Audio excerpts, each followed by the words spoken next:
My lords, I've said once or twice in the passage of this bill and many times before that I really, really wish this weren't going ahead. And the noble Lord McLaughlin said earlier, oh, it's not just about speed. Well, actually, from a Green point of view, it has been a lot about speed because, of course, the faster you go, the less able you are to corner, and so the less option on route. And every single piece of infrastructure has to be built stronger if you've got a much faster train going through. And on the capacity issue, there are better ways to spend all these billions and create capacity. I mean, changing some of the signalling might have helped just for a start.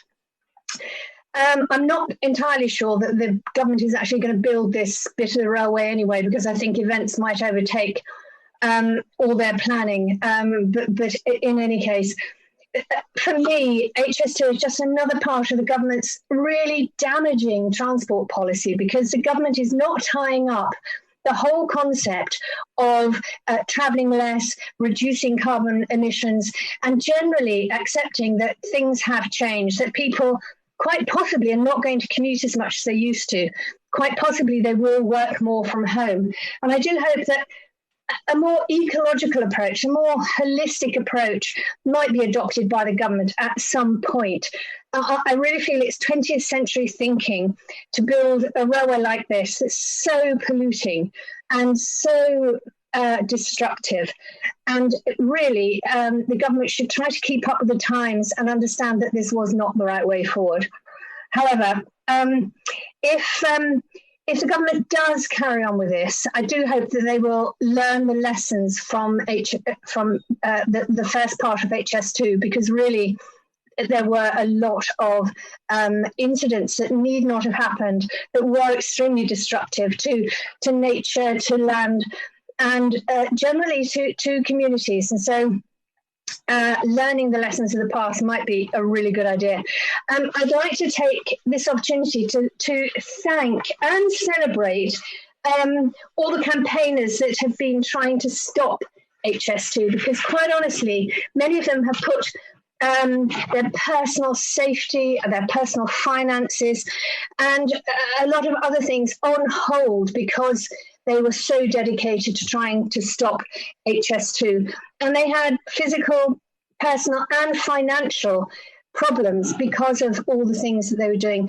And there's people like Sarah Green in the Colne Valley, who's just been a beacon of hope, actually trying to mitigate the worst of HS2's damage to that beautiful area.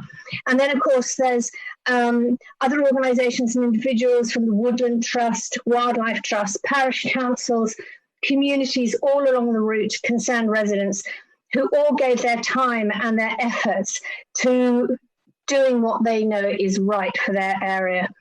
There are only 2 Green Party peers in the House at the moment. I am delighted that I now have a noble friend, Lady Bennett of Manor Castle. But we are obviously not the only Greens, and it's been a real pleasure during the passage of this bill to talk to more and more people who are concerned about not only the natural environment, but also our impact on the wider world. And I'm very happy to find Green allies amongst noble lords in your lordship's house. And I'm quite often very pleasantly surprised at the green streaks coming out of the most unexpected quarters. I'd also like to thank the noble lady, the minister, who has been superb in talking to peers, actually explaining what's going on, giving us lots of opportunities to ask questions.